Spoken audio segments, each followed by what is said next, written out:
메시지 성경 통독 제182일. 오늘 말씀은 사도행전 3장에서 7장까지입니다. 3장. 하루는 오후 3시에 베드로가 요한이 기도하러 성전에 들어가고 있었다.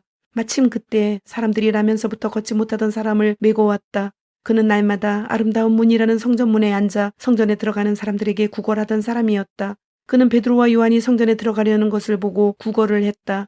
베드로와 그 옆에 있던 요한이 그의 눈을 똑바로 쳐다보며 말했다.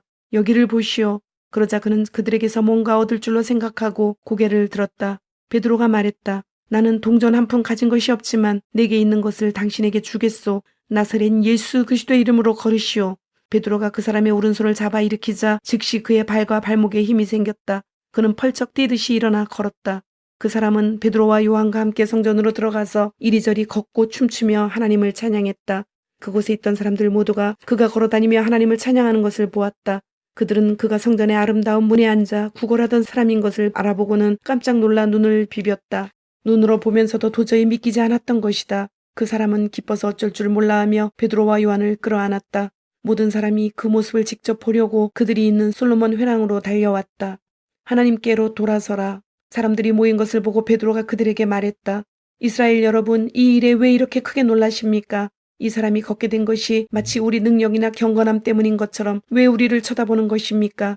아브라함과 이삭과 야곱의 하나님, 곧 우리 조상의 하나님께서 그 아들 예수를 영화롭게 하셨습니다. 빌라도가 죄 없다고 한 그분을 여러분은 거절했습니다. 여러분은 거룩하고 의로우신 분을 거절하고 그 대신에 살인자를 놓아달라고 했습니다. 그러나 여러분이 생명의 주인 되신 분을 죽이자마자 하나님은 죽은 자 가운데서 그분을 살리셨습니다. 우리가 그 증인들입니다. 예수의 이름을 믿는 믿음이 이 사람을 일으켜 세운 것입니다.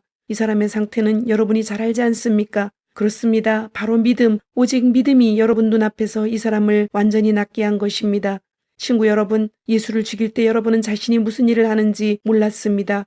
여러분의 지도자들도 그러했습니다. 그러나 모든 예언자의 설교를 통해 메시아가 죽임당할 것을 처음부터 말씀하신 하나님께서는 여러분이 무슨 일을 하는지 정확히 아셨고 그 일을 사용해서 그분의 계획을 이루셨습니다. 이제 여러분의 행실을 고칠 때입니다. 하나님께로 돌아서십시오.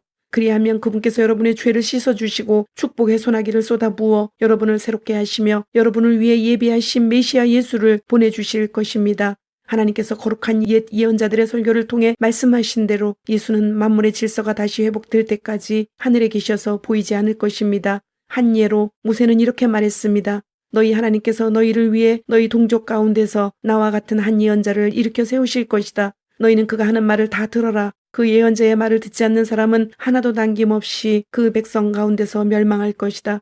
사무엘부터 시작해 그 뒤를 이은 예언자들도 모두 그와 같은 이야기를 전했고 이날이 올 것을 힘주어 말했습니다. 여러분은 이 예언자들의 후손이며 또 하나님께서 여러분의 조상과 맺으신 그 언약의 후손입니다. 하나님께서 아브라함에게 주신 언약의 말씀이 무엇입니까? 이 땅의 모든 민족이 내 후손으로 말미암아 복을 받을 것이다. 그러나 여러분이 맨 먼저입니다. 하나님께서는 여러분 한 사람 한 사람이 그 악한 길에서 돌이키면 여러분에게 복을 주시려고 그 아들을 일으켜 세우시고 여러분에게 보내신 것입니다.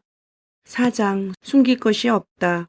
베드로와 요한이 사람들에게 말하는 동안 제사장들과 성전 경비대장과 사두개인들이 다가왔다. 그들은 이 신출내기 사도들이 사람들을 가르치는 것과 죽은 자의 부활이 예수께 일어났다고 선포하는 것에 분개했다. 그들은 사도들을 체포해 다음날 아침까지 감옥에 가두었다. 이미 늦은 저녁이기 때문이었다. 그러나 그들의 이야기를 들은 사람들 가운데 이미 메시지를 믿은 사람들이 많았다. 그 수가 대략 5,000명쯤 되었다. 이튿날 예루살렘에 회의가 소집되었다. 통치자, 종교 지도자, 종교학자, 대제사장 안나스, 가야바, 요한, 알렉산더 등 주요 인물들이 다 모였다. 그들은 베드로와 요한을 한가운데 세워놓고 따져 물었다. 누가 너희에게 이런 일을 맡기더냐? 도대체 무엇 때문에 이런 일을 하느냐? 그 말에 베드로가 성령이 충만하여 거침없이 말했다. 백성의 통치자와 지도자 여러분, 오늘 우리가 병자를 고친 일로 재판에 회부되어 신문을 받는 것이라면 나는 더없이 솔직히 말하겠습니다. 우리는 하나도 숨길 것이 없습니다. 여러분이 십자가에서 죽였으나 하나님께서 죽은 자들 가운데서 다시 살리신 나사렛 예수 그리스도, 그분의 이름으로 이 사람이 건강하고 온전한 모습으로 여러분 앞에 서 있습니다. 너희 속공들이 내버린 돌이 이제 모퉁이 돌이 되었다는 말씀은 예수를 두고 하신 말씀입니다. 구원받을 다른 길은 없습니다. 오직 예수의 이름 외에는 구원받을 수 있는 다른 이름을 우리에게 주신 적이 없고 앞으로도 없을 것입니다. 베드로와 요한이 어찌나 당당하고 자신 있게 서 있던지 그들은 두 사람에게서 눈을 뗄 수 없었다. 그 두 사람이 성경 훈련이나 정식 교육을 받지 못한 평신도인 것을 알고 그들은 더욱 놀랐다. 그들은 그 두 사람이 예수와 함께 다녔다는 것을 알았지만 그들 앞에 꼿꼿이 서 있는 고침받은 그 사람을 보고서는 뭐라고 반박할 말을 찾을 수 없었다. 그들은 방도를 짜내기 위해 베드로와 요한을 밖으로 내보내고 나서 서로 의논했다. 이들을 어떻게 하면 좋겠습니까? 기적이 일어났고 그 배후에 저들이 있다는 것이 이미 온 시내에 알려졌습니다. 우리도 부인할 길이 없습니다. 더 이상 일이 커지지 않도록 저들을 위협해서 입을 막읍시다. 다시는 누구한테도 예수의 이름을 말하지 못하도록 말입니다. 그들은 베드로와 요한을 다시 불러서 어떠한 경우에도 예수의 이름으로 말하거나 가르치지 말라고 경고했다. 그러자 그들이 바로 되받았다. 하나님의 말씀보다 여러분의 말을 듣는 것이 하나님 보시기에 옳은 일인지 여러분이 판단하십시오. 우리의 입장은 분명합니다. 우리는 우리가 보고 들은 것을 말하지 않을 수 없습니다. 종교 지도자들은 그들을 다시 위협한 뒤에 결국 풀어주었다. 그들을 감옥에 가두어 둘 만한 죄목을 찾지 못했던 것이다. 만일 가두어 두었다면 백성이 가만히 있지 않았을 것이다. 백성은 이번 일로 모두 하나님을 찬양하고 있었다. 이 기적으로 병이 나은 사람은 40살이 넘었다. 한마음 한뜻으로 베드로와 요한은 풀려나자마자 동료들에게 가서 대제사장과 종교 지도자들이 한 말을 전했다. 보고를 전해 들은 사람들은 놀랍도록 하나가 되어 소리 높여 기도했다. 전능하신 하나님, 주님께서는 하늘과 땅과 바다와 그 안에 있는 모든 것을 지으셨습니다. 주님께서는 주님의 종이자 우리의 조상인 다윗의 입을 통해 성령으로 이렇게 말씀하셨습니다. 문 나라들아 웬 소란이냐, 문 민족들아 웬 흉계냐. 땅의 두목들이 권력투쟁을 벌이고 권력자들이 모여 정상회담을 여니 하나님을 부정하며 메시아께 대드는 자들이다. 과연 그들이 모였습니다. 헤롯과 본디오 빌라도와 나라들과 민족들과 이스라엘까지 바로 이 도성에 모였습니다. 주님의 거룩하신 아들 예수, 주님께서 메시아로 삼으신 그분을 해치려고 모의했습니다. 주님께서 오래전부터 계획하신 일들을 이루려고 모였습니다. 이제 그들이 또 시작합니다. 그들의 위협을 살피시고 주님의 종들에게 두려워하지 않는 담대함을 주셔서 주님의 메시지를 전하게 해주십시오. 주님의 손을 우리에게 내미셔서 주님의 거룩하신 종 예수의 이름으로 치유와 기적과 이적이 일어나게 해주십시오. 그들이 기도하고 있는데 그 모인 곳이 흔들리고 진동했다. 그들은 모두 성령으로 충만해져서 두려움 없이 계속해서 하나님의 말씀을 전했다. 믿는 사람들이 하나로 한마음 한뜻으로 연합했다. 그들은 자기 재산에 대한 소유권을 주장하지 않았다. 이건 내 것이니 당신이 가질 수 없소라고 말하는 사람이 아무도 없었다. 그들은 모든 것을 공유했다. 사도들은 주 예수의 부활을 강력하게 증거했고 그들 모두에게 은혜가 머물렀다. 그리하여 그들 가운데 궁핍한 사람이 단 한 명도 없었다. 밭이나 집이 있는 사람들은 그것을 팔아서 그 판돈을 사도들에게 가져와 헌금했다. 사도들은 각 사람의 필요에 따라 그 돈을 나누어 주었다. 키프로스 태생의 레위 사람으로 사도들이 바나바, 위로의 아들이라는 이름으로 부르던 요셉도 자기 소유의 밭을 팔아서 그 돈을 가져다가 사도들에게 헌금했다. 5장 아나니아와 삽비라. 그러나 아나니아라는 사람이 자기 아내 삽비라와 공모하여 땅을 판 돈의 일부를 몰래 자기 몫으로 챙겨두고는 나머지를 사도들에게 가져와 헌금했다. 베드로가 말했다. 아나니아야, 내가 어찌하여 사탄에게 넘어가 성령께 거짓말하고 땅값의 일부를 몰래 떼어 두었느냐. 그 땅은 팔기 전에도 내 것이었고 판 뒤에도 내 것이어서 그 돈을 내 마음대로 할 수 있었다. 그런데 내가 무슨 생각으로 이런 속임수를 썼느냐. 너는 사람에게 거짓말한 것이 아니라 하나님께 거짓말한 것이다. 아나니아가 그 말을 듣고는 쓰러져 죽었다. 이 소식을 들은 사람들이 모두 하나님을 두려워했다. 젊은 사람들이 곧바로 그 시체를 싸서 메고 나가서 묻었다. 3시간이 못 되어서 그의 아내가 무슨 일이 있었는지 전혀 모른 채 들어왔다. 베드로가 말했다. 너희가 땅을 팔고 받은 돈이 이것이냐? 예, 그 돈입니다. 삽비라가 말했다. 베드로가 대답했다. 너희가 공모하여 주님의 영을 대적하다니 이 무슨 일이냐? 내 남편을 묻고 온 사람들이 집 앞에 있으니 다음은 내 차례다. 그의 입에서 말이 떨어지기가 무섭게 삽비라도 쓰러져 죽었다. 젊은 사람들이 돌아와 보니 그 여자의 시체가 있었다. 그들은 시신을 메고 나가서 남편 곁에 묻었다. 이 즈음에 이 일을 들은 온 교회는 물론 모든 사람들 안에 하나님께 대한 깊은 경외심이 생겼다. 하나님을 함부로 대해서는 안 된다는 것을 알게 된 것이다. 모두가 정기적으로 모이다. 사도들이 하는 일을 통해 백성 가운데 하나님의 표적이 크게 나타나고 놀라운 일이 많이 이루어졌다. 그들은 모두 하나가 되어 솔로몬의 이름을 붙인 성전 회랑에 정기적으로 모였다. 백성이 그들을 크게 칭찬했으나 그들 모임에 합류하기를 꺼리는 사람들도 있었다. 한편 주님을 믿는 사람들은 남녀할 것 없이 도처에서 더 늘어났다. 심지어 그들은 병자들을 메고서 길거리로 나와 들것과 이부자리에 눕혀놓고는 지나가는 베드로의 그림자에라도 닿기를 바랐다. 예루살렘 인근의 여러 마을에서 사람들이 아픈 사람과 귀신 들린 사람들을 데리고 몰려 나왔다. 그들 모두가 나았다. 사람보다 하나님께 순종하는 것. 대제사장과 그의 편에 선 사람들, 주로 사두개파 사람들이 이 모든 일에 단단히 화가 나서 행동에 돌입했다. 그들은 사도들을 체포해 신의 감옥에 가두었다. 그러나 밤중에 하나님의 천사가 감옥 문을 열고 그들을 이끌어냈다. 천사가 말했다. 성전으로 가서 당당히 서거라. 이 생명에 대해 말해야 할 모든 것을 사람들에게 다 전하여라. 그들은 즉시 순종하여 새벽녘에 성전으로 들어가 계속해서 가르쳤다. 한편 대제사장과 그의 동료들은 이스라엘의 최고의회를 소집한 뒤에 감옥에 사람을 보내 죄수들을 데려오게 했다. 경비대가 감옥에 가보니 그 안에는 아무도 없었다. 그들이 돌아와서 보고했다. 감옥은 철통같이 잠겨서 문마다 간수들이 지키고 있었지만 안에 들어가 보니 한 사람도 없었습니다. 성전 경비대장과 대제사장들은 당황했다. 이게 도대체 어떻게 된 일이냐? 그때 누군가가 나타나서 말했다. 감옥에 가두어 두었던 사람들이 다시 성전에서 사람들을 가르치고 있다는 것을 알고 계십니까? 경비대장이 부하들과 함께 가서 사도들을 붙잡았다. 그러나 백성이 폭동을 일으켜 대항할까 두려워서 그들을 조심스럽게 다루었다. 그들은 사도들을 데려다가 다시 최고의회 앞에 세웠다. 대제사장이 말했다. 우리가 너희에게 예수의 이름으로 가르치지 말라고 엄히 명령하지 않았더냐? 그런데 너희는 너희 가르침으로 예루살렘을 가득 채우고는 그 사람의 죽음을 기어이 우리 탓으로 돌리려 하고 있다. 베드로와 사도들이 대답했다. 사람보다 하나님께 순종하는 것이 당연합니다. 여러분이 십자가에 매달아 죽인 그 예수를 우리 조상의 하나님께서 다시 살리셨습니다. 그 하나님께서 이스라엘에게 변화된 삶과 죄의 용서의 선물을 주시려고 예수를 왕과 구주로 삼아 그분 오른편 높은 곳에 두셨습니다. 우리는 이 일의 증인들입니다. 하나님이 그분께 순종하는 이들에게 주시는 성령께서도 이 모든 일을 확증해 주십니다. 그들은 이 말을 듣고 격분하여 그 자리에서 당장 사도들을 죽이려고 했다. 그러자 최고의회 의원인 가말리엘이라는 바리새인이 자리에서 일어섰다. 하나님의 율법을 가르치는 교사로 모든 사람의 존경을 받고 있던 그는 잠시 사도들을 밖으로 내보내고 나서 이렇게 말했다.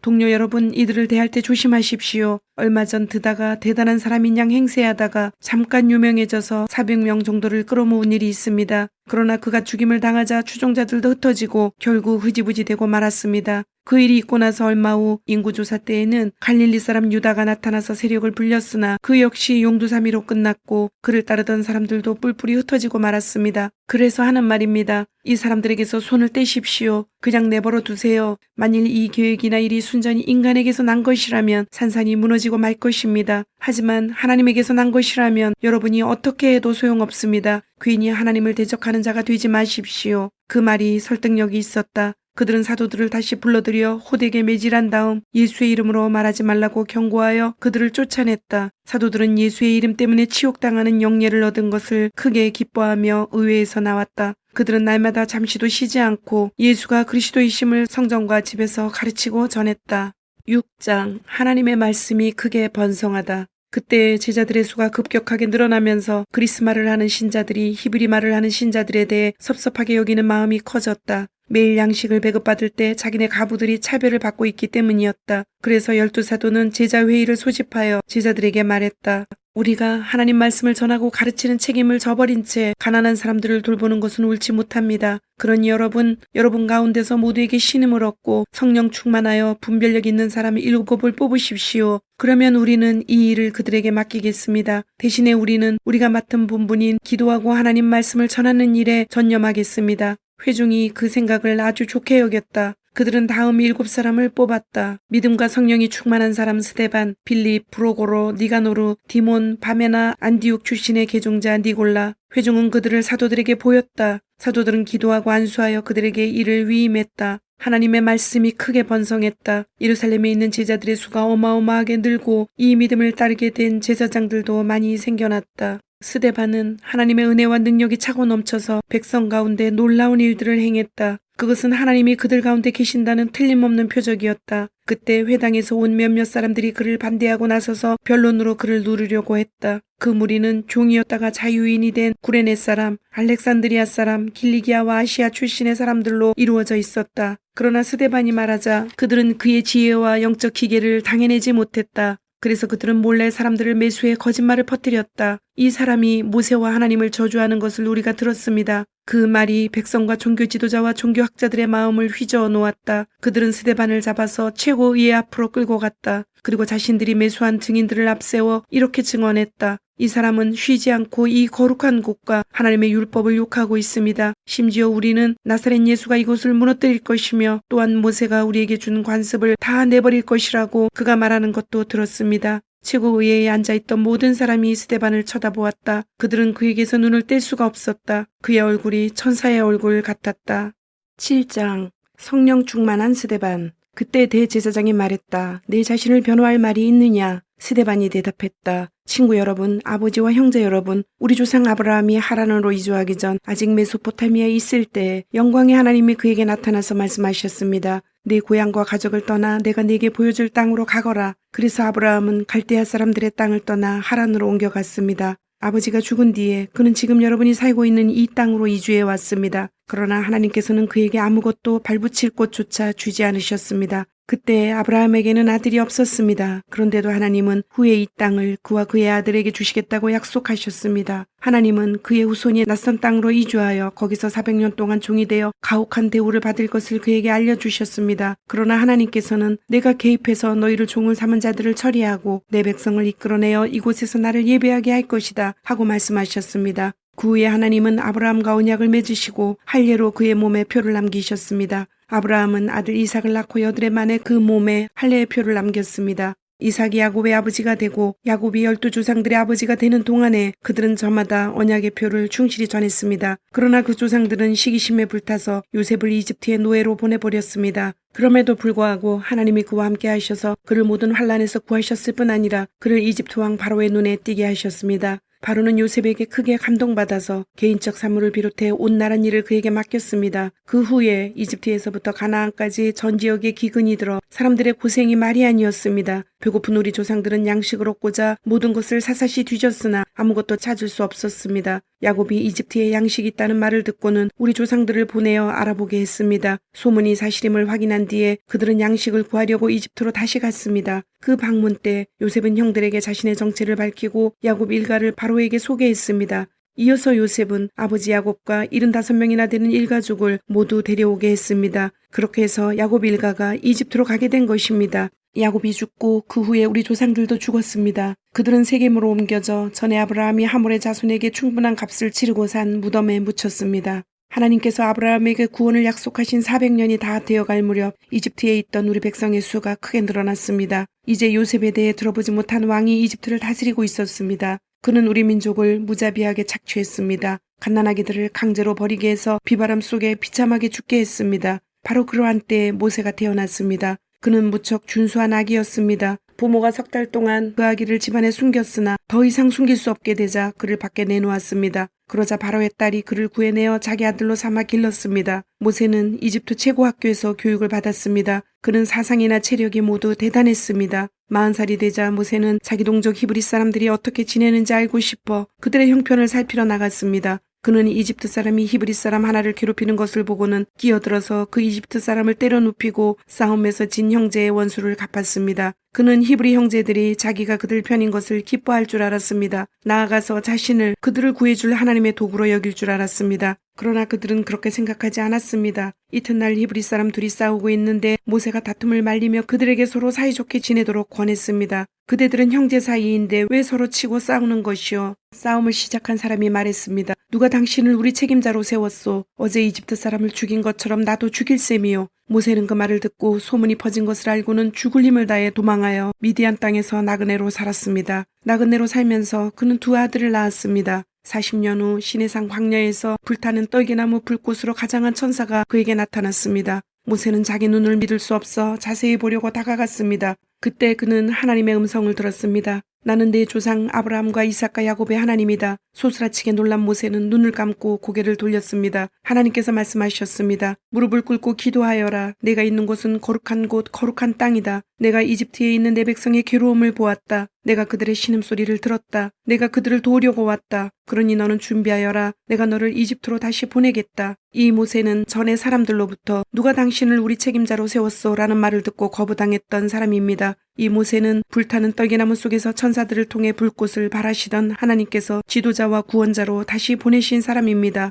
모세는 노예 생활에서 백성을 이끌어냈습니다. 그는 40년 동안 이집트 전역과 홍해와 광야에서 하나님의 표적과 이적을 베풀고 행했습니다. 이 모세는 백성에게 하나님께서 너희 후손 중에서 나와 같은 예언자 하나를 일으켜 세우실 것이다 라고 말한 사람입니다. 이 모세는 시내산에서 말하던 천사와 광야에 모인 여러분의 조상들 사이에 서서 그가 받은 생명의 말씀을 가져다가 우리에게 전해준 사람입니다. 그런데 우리 조상들은 그 말씀이 자신과 무관하다고 생각했습니다. 그들은 이집트의 옛 생활 방식을 갈망하며 아론에게 불평했습니다. 우리가 보고 따를 수 있는 신을 만들어 주시오. 우리를 인적조차 없는 이곳으로 끌어낸 모세가 어찌 되었는지 누가 알겠소. 그때 그들은 송아지 우상을 만들고 그 앞에 희생제물을 바치며 자기들이 대단한 종교 프로그램을 만들어낸 것처럼 자축했습니다. 하나님은 조금도 기뻐하지 않으셨습니다. 그래서 그들이 자기 방식대로 하게 내버려 두셨습니다. 새롭게 등장하는 모든 신에게 다 예배하게 두고 그 결과를 지고 살도록 내버려 두셨습니다. 예언자 아모스는 그 결과를 이렇게 묘사했습니다. 오 이스라엘아, 너희가 40년 광야 시절 동안 내게 짐승과 곡식 제물을 가져온 적이 있더냐?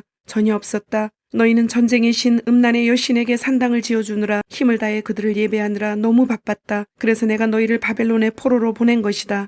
그 기간 동안 우리 조상들에게는 참된 예배를 드릴 장막 성소가 있었습니다. 그 장막은 모세가 하나님께서 알려주신 설계대로 만든 것이었습니다. 하나님이 그 땅에서 이방인들을 쫓아내실 때 그들은 장막을 가지고 여호수아를 따라갔고 그 장막은 다윗의 때까지도 있었습니다. 다윗은 하나님께 영구적인 예배 장소를 구했고 결국 솔로몬이 그것을 지었습니다. 그러나 지극히 높으신 하나님께서 목수와 석공이 만든 건물에 사신다는 뜻은 아닙니다. 예언자 이사야가 그것을 잘 기록했습니다. 하나님께서 말씀하신다. 하늘은 내 보좌이고 땅은 내 발을 쉬는 곳이다. 그러니 너희가 내게 무슨 집을 지어주겠느냐? 내가 물러나 쉴 만한 곳이 어디 있느냐? 내 쉴 곳은 이미 지어져 있다. 내가 그곳을 지었다. 그런데 여러분은 계속해서 웬 고집입니까? 여러분의 마음은 딱딱하게 굳어있고 여러분의 귀는 꽉 막혀 있습니다. 성령을 고의로 무시하니 여러분은 여러분의 조상과 다를 바 없습니다. 예언자들 가운데 그 같은 대우를 받지 않는 사람이 일찍이 있었습니까? 여러분의 조상들은 의로우신 이가 오실 것을 말하는 사람은 누구든지 죽였습니다. 이제 여러분이 가문의 전통을 잇고 있으니 여러분은 모두 배반자이며 살인자입니다. 천사들이 선물 포장까지 해서 하나님의 율법을 전해 주었건만 여러분은 그것을 함부로 써버렸습니다. 그 말을 듣고 있던 사람들이 난폭해지더니 야유와 휘파람과 욕설을 퍼붓는 폭도로 변했다. 그러나 성령 충만한 스데반의 눈에는 그것이 보이지 않았다. 하나님밖에 보이지 않았다. 그는 모든 영광 가운데 계신 하나님과 그 곁에 서 계신 예수를 보았다. 그가 말했다. 아, 하늘이 활짝 열리고 인자가 하나님 곁에서 서 계신 것이 보입니다. 폭도의 고함과 야유가 스데반의 목소리를 삼켜버렸다. 그들은 사정없이 달려들어 그를 시내 밖으로 끌어내어서 그에게 돌을 던졌다. 주동자들이 겉옷을 벗어놓고 사울이라는 청년에게 지키게 했다. 돌이 비오듯 쏟아지는데 스데반이 기도했다. 주 예수여, 내 생명을 받아주십시오. 그런 다음 무릎을 꿇고 모두에게 들릴 만큼 큰 소리로 기도했다. 주님, 이 죄를 저들에게 돌리지 마십시오. 이것이 그의 마지막 말이었다. 그리고 그는 숨을 거두었다. 사울이 바로 그 자리에 있었다. 그는 살인자들에게 축하의 말을 건넸다. 주님, 오늘도 말씀을 주심을 감사드립니다. 주신 말씀대로 오늘 하루도 주님의 모습을 닮아가며 말씀대로 순종하며 살도록 은혜와 용기를 주옵소서. 예수님의 이름으로 기도드립니다. 아멘.